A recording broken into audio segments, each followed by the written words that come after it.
Lionel. I'm your host for L2 Productions, and you're watching I Watch You Watch. We are covering Chasing Orlando. This is season 2, episode 3. I do appreciate everyone for coming to my channel.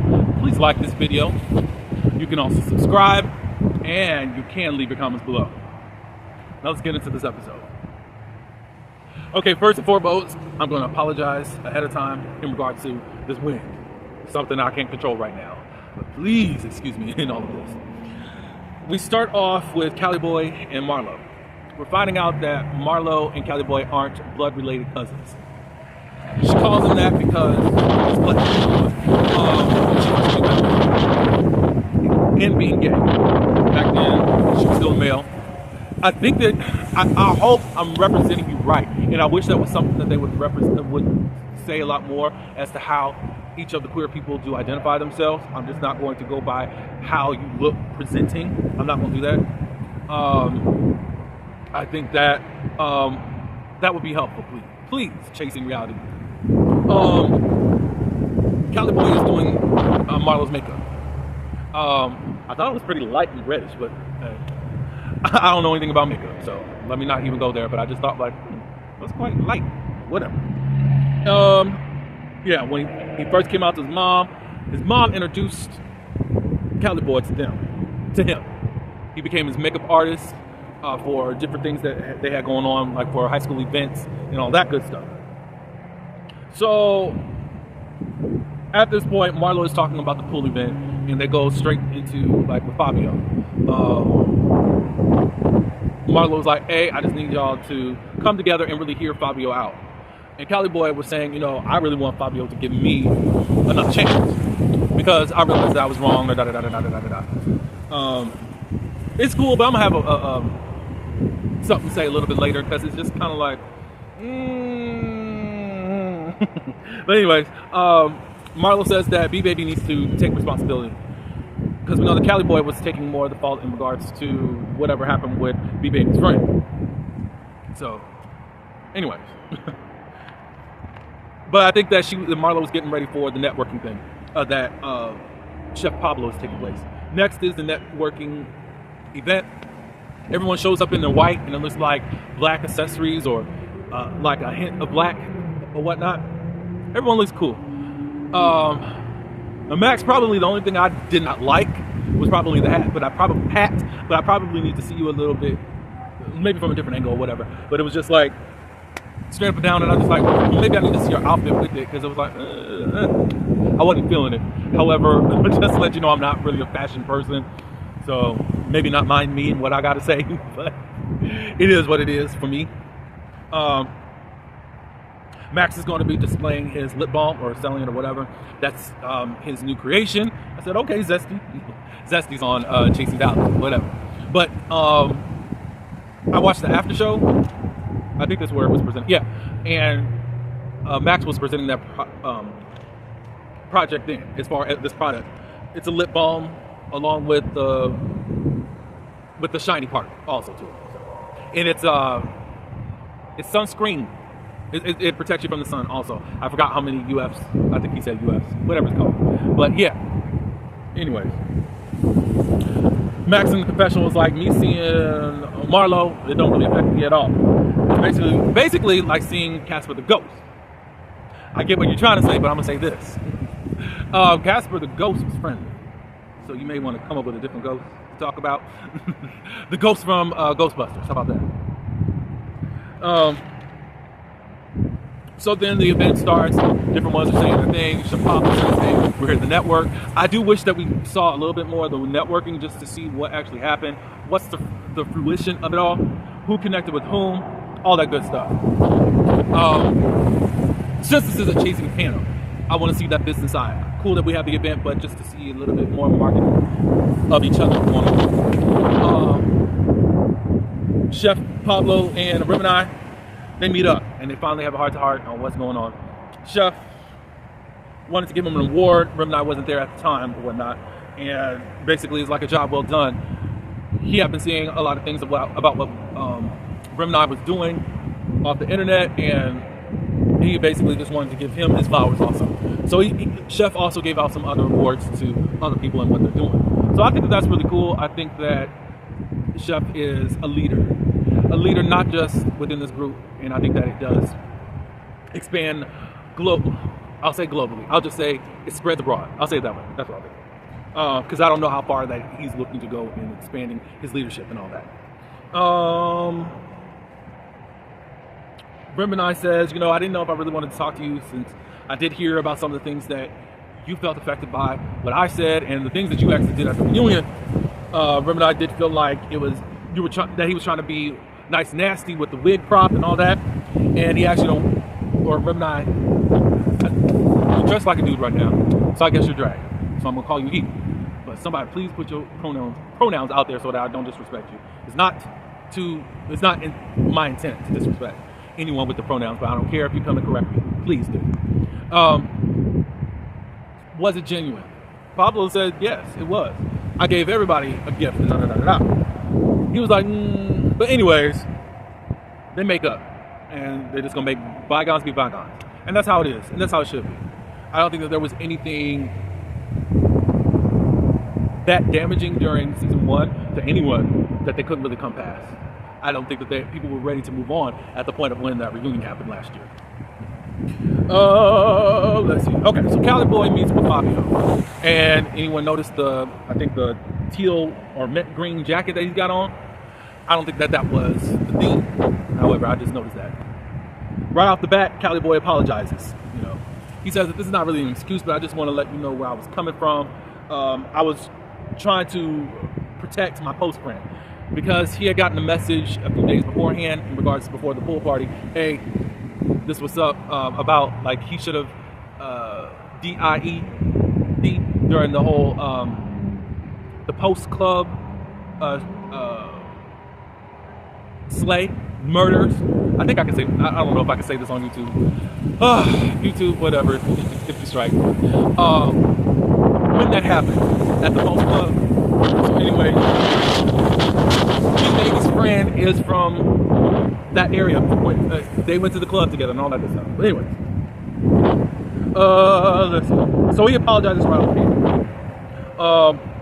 Fabio only had in his response was, hopefully moving forward that you really address and assess situations before going on. And I'm kind of paraphrasing, but that's the gist of it all. Now, this is where I'm kind of like, not at Fabio, but at Cali Boy. I feel like there's been a lot of behind the scenes, off-camera conversations, and Cali Boy was ready to apologize right on when the camera when the camera pops up. I'm not saying that that's a bad thing, but I feel like nothing went authentically because we really didn't get to hear your feedback. We heard you in your confessionals, but it wasn't like you talked to anyone or anybody was like, dude, what happened?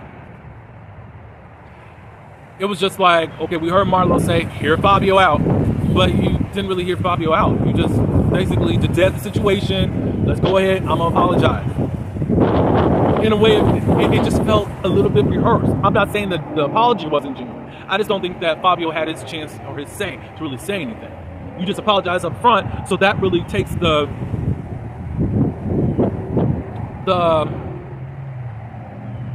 passion of whatever Fabio was feeling. Whatever he was feeling, he couldn't really say anything. He couldn't say F you for all that, You beat him and just said, I apologize.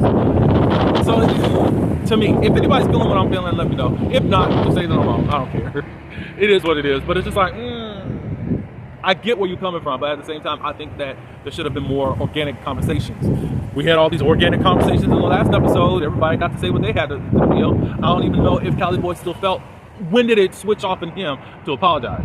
Basically is where I'm coming from. Because he didn't feel like he was wrong, at least in the confessionals. All right, that's over. So Pablo gathers the group around and encourages them through all issues and all that. Talks about his father passing and all that. Max's father passing. Cali Boy's mother, whom he's taken in. He was really giving him his accolades for doing that because we know that his mother has cancer right now. Cali Boy tears up and he goes into the other room. And Juan was the one that was sitting with Marlo Kay when she decided that she wanted to tell what happened at the pool party. Which I thought was the same person I don't know if this is true, if that was the same one, but that's the op, or the former op, that was saying that Baby B, or B Baby, is on drugs. I don't know. Anyways, he was there to encourage him and all that. And then I guess the question was asked, are you kind of surprised that none of the other guys came into the room? And he said, no, I'm the one that has put up this wall of barrier, and it's just expected. So basically, Cali Boy is a product of check on your strong friends. Despite how your strong friends are going to put on this front that everything's okay. I really want to know, how do you check on strong friends? When does a strong friend finally become vulnerable? That's a question that I think should be answered, in my opinion. Let's see. So, yeah, Pablo with this ending speech, let's be there for one another. Da, da, da, da. Fabio, he goes to Tampa. He's there for Tampa Pride, but he stops by to talk with his first friend that he made in America when he came from the islands, or the Caribbean, whichever one he's from. He had decided that he was ready to come out. I don't know if he came out before he left his country or when he got here. But anyways, he was at least out. And his friend was like, you had all this confidence, but I don't think that you really gave yourself permission to really be free and out and just really enjoy who you are authentically in your sexuality. And he was just he was thanking Quan for just being there and all that. And Quan was like, well, you were there for me too, da da da da. So they're going over to Tampa Pride, and it's cool to actually hear those type of stories. It can be interesting, especially if you come from, I don't know if he's from Jamaica, I forgot where he's from, but I mean, Jamaica is homophobic AF. So of course, it takes a little while to really to adjusting your skin with the sexuality sometimes. It can be quite, even though the hardships of just being queer over here in the States is quite crazier someplace else, because they will murder you if they can, especially in Jamaica. So they're always doing it if they found out that you're a homosexual. So they go on over to Tampa Pride, and the cameras catch them having a good time. Cali Boy, Remini, and Mark, they meet up. Mark and Remini know each other, and that's how he's really being introduced to the group. Remini gives good news that he's back at the Savoy. I guess this is a great job opportunity for him. They talk about the pool party, and Mark feels that B Baby needs to be a little bit more held accountable in regards to allowing his friends to be around us. He says that, I heard Mark yelling at his friends, don't do this, da da da da da. But he doesn't feel like B Baby did enough in this whole situation because it still got out of hand. The root of everything didn't start with the friend, though. The root really started with this whole Rashida thing. I think we're missing that. That's where it started. Now, did the friend really have to come in there? No. Should someone had stopped him from coming in there? Production? Nobody was around? I think Cali Boy even said, he should have hired more security. Should have had security there. But I don't think he meant for anything to pop off either.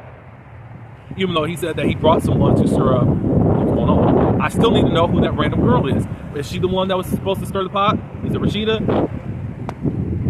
I don't know. That's still a mystery. Yeah. So Remini talks about, I guess, things that are going on the internet between him and his ex. His ex has put out there that was defaming his characters, calling him a domestic violent abuser. He was trying to tell the world that he was abusive and manipulative, and it was a lie. According to Remini, they just got into a fight. It wasn't something that happened or some recurring thing or whatnot, but you wanted to do that to damage my career. And he's already moved on to someone else. But he says, that stuff really bothered me, and I'm healing from it in regards to all that. But I guess Savoy is a positive direction at this point of how things are helping him to heal as things come back full circle. So, yeah, I don't know anything that goes on with these folks outside of here, just to let you know. I'm starting to just branch out just to see who actually covers the Chasing Reality series and whatnot, just to get their feedback. I do of course, follow Scotty by Nature, and his panel, they do talk about in total anyway. So I just listen to them. And I started listening to someone, I can't remember the names right now, but it's a duo, two guys that do it. But anyway, yeah. But no, I don't know what goes on. I don't know what's out there. So, all right, we move on to Marlo. Marlo is spending time with his play family, or he says aunts and cousins. I don't know at this point because it looks like people are play family, but it's mother's day, and she's not spending it with her mother because of where they're at in their lives right now. And it looks like they've had some type of falling out, and they just don't. And he doesn't want them to be around her. He talks about how he really needs to have a conversation with his parents. He's been feeling like in his face, her face, they've been being respectful, but behind his back, been talking about him. And he wants to have a conversation with them separately for whatever reason. Don't know all the details. Cool. A lot of people that he's around, he's like, accept your new family right now and just F the other ones. And Marlo was like, well, I'm not in the same predicament. Your family, when you came out, kicked you out at like 14 or whatnot. Mine didn't do that. However, being around them obviously is not a happy experience. What do you say? A lot of things that happened. There was some things that happened in his childhood. What the parents will do is just sweep it under the rug. I can only imagine what happened in his childhood. I'm telling you, in most cases, the victim becomes the villain in whatever happens. I suspect abuse. I don't know if that's that, but it's being swept under the rug. But obviously, they're trying to help Marlo in this whole situation. He goes on to say about that there's a lot of verbal abuse that comes from his dad, and it triggers him a lot, and it hurts him a lot. I kind of don't want to speak on this because it becomes very personal to me. Some of the similar stuff is what Marlo was describing with his family. It's like, I feel the same way, and I feel like I'm just going to respond out of my personal feelings. Right now, it looks like you want to salvage the relationships that probably don't mean you any good. I'm just saying, like, my feelings is just say F them, and maybe that's not your real feelings. But hopefully something positive comes up out of it. From personal experience, I don't think it is. Just saying. So we move on to Rashida. We got a plot twist. Rashida goes and visits her mother. Rashida revisits her mother as Reginald. Rashida was born Reginald, and of course transitioned over to Rashida. However, we're seeing Rashida as Reginald, as a boy, a man. We find out that Reginald is this dancer, singer, and thespian, and actor. So I'm like, oh. And Reginald has a girlfriend. I said, what? I have a lot of questions. Anyways, her name is not Nan. We ain't gonna know their real name. Just like Mama, we had AWLL. We're not gonna know what their real names is, and I'm okay with that. She owns this food truck called A Whole Lot of Love. I guess that's what it was, because I didn't see her name or whatever. So they go inside. She got Reginald looking like a dude, and I'm not trying to make fun, possibly a stud. I'm really trying to process that, how I can say all of this, because I have never heard of someone untransitioning themselves, as I'm calling it. I really insulting whatsoever. Reginald and the girlfriend are trying to have children. He stopped taking hormones so that they can start having children about a year and a half. However, it hasn't gotten knocked up yet. So I'm wondering, did the girlfriend meet Reginald or Rashida? How did this actually happen? I don't know. I'm just kind of confused about the whole situation. The mom was encouraged, like, yeah, you might not wait to see. You can tell that her mom, Rashida, is highly religious. He came as Reginald because he did say something about that making her happy. And I took that, oh, they really would prefer that Rashida be Reginald.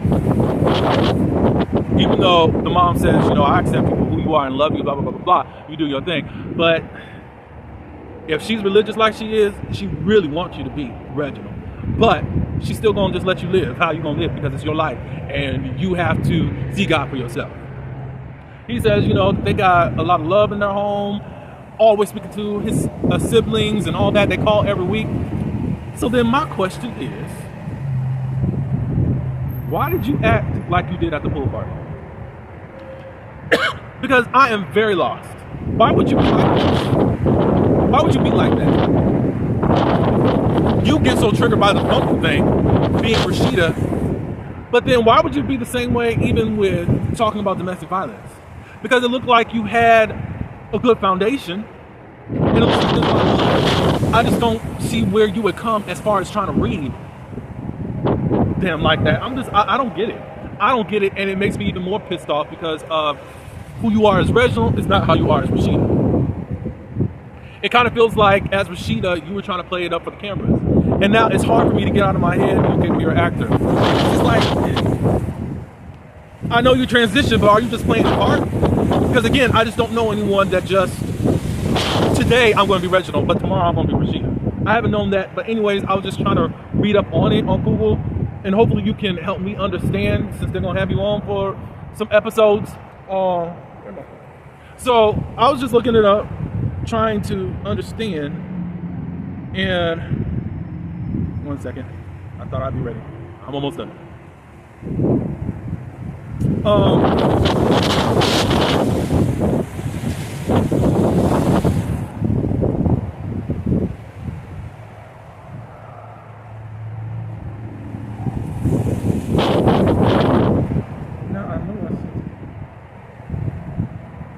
I know I sent this. Oh.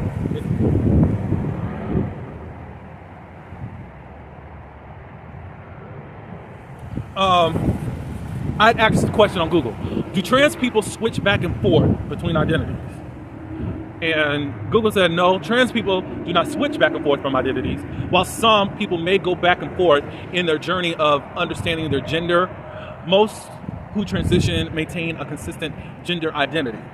The experiences of detransition are diverse.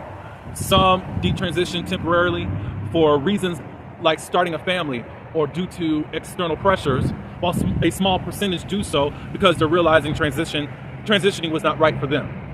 I said, okay, cool. So why do some people detransition? Societal and family pressure. Many people stop or pause their transition due to pressure from family, partners, or employers, and the difficulty of dealing with discrimination. External factors. Some detransition temporarily, for example, to have biological children for continuing their transition later, which we know that you stop so you can have children. But you said that if you do get pregnant, or that she gets pregnant, that your girlfriend, that you will now just be known as Reginald. So, I don't know.